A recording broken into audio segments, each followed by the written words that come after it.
No sleep. My son committed suicide, and my wife blames me. I've never posted like this before. But I suppose I've never needed to. If you've read the title, you know what to expect, and you can move on if you'd like to avoid the topic. I'll understand. Grief is a funny thing. Professor Farina taught me that in the first class I ever took for my undergrad, and I never understood it until now. For my wife, it's turned into unreasoning anger. She's downstairs right now, no doubt cursing my name. For me, it seems to have manifested in needing to keep myself busy. But I've run out of piles to organize and surfaces to clean, and so I've come here to write down the whole story of my son's life. I apologize in advance for rambling, but it's all so fresh and raw right now that I need to work myself up to the actual event. My greatest failure. My idol, Skinner, once said, "A failure is not always a mistake. It may simply be the best one can do under the circumstances." But I feel I have made a great many mistakes. When my son was born, it was like I finally had found my calling. Yes, I'd had jobs before. Even what I thought was a respectable and long-term career. But nothing had ever captured my interest, nothing had ever engaged my waking and sleeping mind, like that tiny cherubic face. We'd planned to leave Isaac with her parents 4 days a week so that she could soon resume her job and I could continue mine without interruption. But a week of paternity leave was far too short for me, and so I decided that we could forego some of the creature comforts that 2 incomes would allow. I decided to become a stay-at-home dad. The university wasn't too thrilled about losing a tenure-track professor, but I was adamant. I'd finish out the semester, and that would be the end of my career in academia. Did it sting a little bit, to abandon my hard-earned degree and former dream job? Of course. But it was the pain of trading a rare treasure for a unique one. Many people have degrees in psychology. Many people hold professorships. But Isaac was one of a kind. Let somebody else be the next James Olds. I had found a higher purpose. It proved to be a good thing that I had convinced my wife to let me stay home. Isaac proved to have a challenging childhood, and he needed a guiding hand. As a newborn, he had been cherubic. As an infant and toddler, he proved rather less agreeable.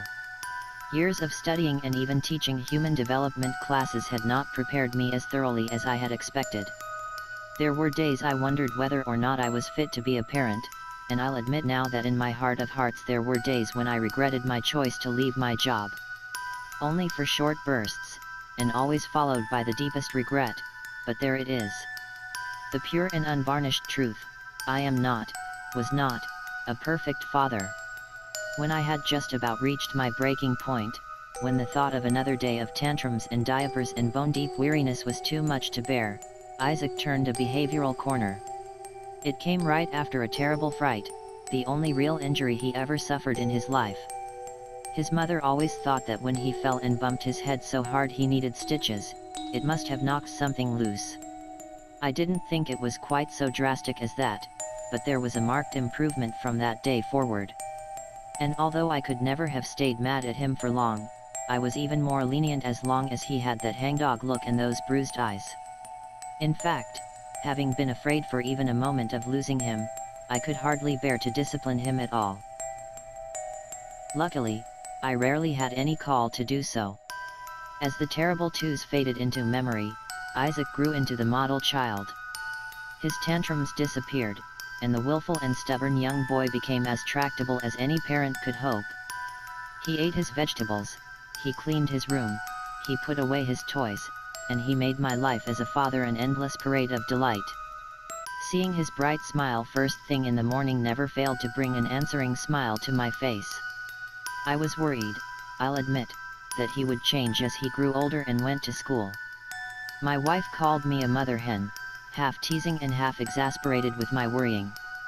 After a year of public school, though, she began to agree with me. Our well-behaved son was in danger of reverting into the little hellion who had so exhausted us years prior. I don't know why she worried about it. After all, I had more than a little experience in education myself, and was perfectly qualified to homeschool. I think perhaps she thought that his emotional and social growth would be stunted if we pulled him from the public school system. It was not. If anything, he flourished even more as a home student than he had in the years prior to formal schooling. I made sure to bring him often to homeschool groups and social gatherings, and tried to let him maintain those friends he had developed in his year in the system. And in terms of scholarship, he excelled. It was soon obvious to me that Isaac was gifted, and that those gifts would have been squandered in a formal classroom. Seeing how much he enjoyed learning warmed my educator's heart. While other children tolerated school and lived for cartoons and video games and reckless play, my boy loved nothing so much as sitting and reading, exploring whole universes with the same eagerness as some children explore dirty puddles and dangerous forests. And not just mindless novels or frivolous adventure stories, he read books of history, of poetry, of science. Isaac enjoyed learning for learning's sake. He was everything I had ever hoped to find in a student, and I cannot express how glad I was that such a student could be crafted from my own flesh and blood. As the years wore on, my son continued to develop into exactly the man I had hoped he would be. He never drank, never smoked, never tried drugs, and only very rarely rebelled at all, a few times staying out after curfew, a brief dalliance with a local girl. Of course, a little youthful rebellion is a normal thing, and I tolerated it as a necessary price for him to have a well-adjusted adolescence. My wife and I would listen with horror to the stories our friends told of their own screaming fights with hormone-riddled teenagers, with children who had become strangers to them, and nod with feigned sympathy. More than once, on the ride home from whatever dinner or gathering we'd been to, she would turn to me and say simply, "We are very, very blessed." When Isaac was beginning to think about college, he initially considered working towards a psychology degree. I was unenthusiastic about the idea, and he noticed. I know that he considered it a high form of compliment to want to follow in my footsteps, and I took it as such. But I told him frankly that I had found my degree to be so much wasted time, that it was a meaningless piece of paper, and that he would be better served working at a McDonald's where at least they'd teach him a few employable skills. He took it as well as could be expected, and threw himself into a physics degree with a gusto. My wife was surprised that he had stayed at a local college when he had so many offers from prestigious schools all around the world, but I explained the logic in it to her. Why spend all that money to go to another part of the world and be so busy with schoolwork that he wouldn't be able to enjoy it? Better to stay at home, save some money, and go on a well-earned trip around the world when the degree was earned. Even if his field of study was not my own, he continued to echo my life in every way that counted. A brilliant scholar who reached the top of his class early and stayed there for all 4 years, he earned distinctions and accolades the way that lesser students earned demerits and police reports. By the time he was done with his junior year, he had all of the subject area credits he needed to graduate, and had taken most of the available electives besides. Maybe that was the cause. Could it be that his own enthusiasm, his own overwhelming urge to learn, was the reason for everything that came later? I hope not. Dear God, I hope not. Whether or not it was, my son had his senior year to fill as he saw fit. Maybe it was a lingering thread of his earlier desires. Maybe it was a desire to emulate me still further. Maybe it was a pure accident of fate, a pretty girl mentioning a class she was taking, a coin flip, a split-second decision. Whatever the reason, he took a psychology elective this spring. A class about substance abuse. By the time I heard about it, it was past the period to drop it easily, and he was unwilling to put a blemish on an otherwise spotless record. And I was unwilling to force the issue. Of course I tried to convince him, to cajole him, to drop the class. But when he pressed me for reasons why he should bother, I had none to give. So I let the matter rest. I have never made a worse mistake. I heard all about the class for the first few weeks of the semester. For his whole college career, Isaac had been more than happy to spend time with his mother and I, and to regale us with stories from his time at school. We were so proud of him. I was so proud. But in February, something changed. His talks grew shorter and colder and soon stopped altogether. By early last month, my son seldom left his room while at home. When he did, any conversations we had were stilted and awkward. A wall had grown between us, and I couldn't understand it.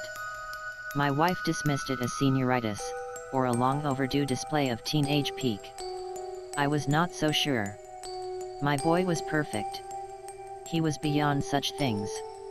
She and I agreed that, if it continued past spring break, the first spring break he had ever spent away from home, we would talk to him about it. We would get our son back, she said. And I believed her. I really thought I could do it, that no matter the problem, I could overcome it. But Isaac never came back from spring break. All that came to us from those sunny southern shores were frantic phone calls, a police report, a cold body, and sealed letters. My wife and I laid him to rest in a small private ceremony a week and a half ago. As I gave the eulogy, I couldn't help but cry about what we had lost. Not just my son as he was, the light of my life, but the man he might have been. After many tears and brutal self-recriminations, my wife and I finally opened the envelopes that held our son's last words to us. The one addressed to me was written for my eyes only, but I'll copy it here for you. The words are too much for me to bear alone. Dad. My first memory of you is a happy one. You're holding me tight and comforting me, stopping my tears and reassuring me that everything would be okay. That's been my memory of you for basically forever, the one person I can turn to who would make everything okay. The one person who would stand up for me and protect me no matter what. I wanted to be just like you, and you wanted me to be even better. That's why you pushed me, I think. In some twisted way, I think you honestly believed, maybe you even still believe, that everything you did was for my benefit. I know, Dad. I know what you did. Remember how hard you tried to convince me to drop substance abuse?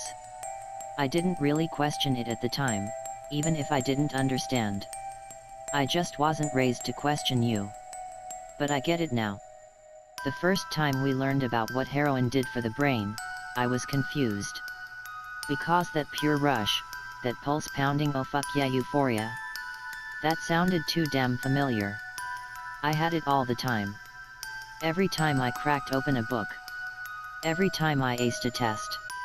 Every time I cleaned up after myself, or mowed the lawn, or did what you asked, I got the exact rush that the book described as a result of an incredibly powerful opiate. I thought maybe I was making my own natural responses out to be more intense than they really were, so I looked into it some more. And person after person, documentary after documentary, convinced me that I wasn't imagining it.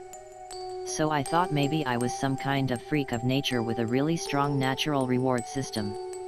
Maybe. But a reward system that favored studying and eating healthy as strongly as heroin and sex? That's pretty fucking unlikely. I know you're probably surprised to see me swearing. I'm surprised to be writing it, believe me. It's not how you raised me. The thing is, Dad, I'm trying really damn hard not to care how you raised me. I had a CT scan done, just to check for any abnormalities. And what did they find? No tumor. No overdeveloped pituitary gland. Nothing unusual except for the big damn bunch of wires plugged into my brain. I called Mom and asked her if I had ever had brain surgery as a kid. I was freaking out, but I wanted to think that I was wrong. That something could explain this. But no, she said. Never. Just some stitches from when I fell down as a toddler. That Dad could tell me more about it, since he was there. The doctor wanted me to go to the police, or to stay so they could run some more tests. I told them I had to think about it. And I did. But I've thought about it now, and I've decided something. I don't know who I am. My whole life, you've been pressing a button and zapping my brain into thinking it was happy whenever I did something that made you happy. Clean my room? Zap. Wash the dishes? Zap. Did my homework? Zap.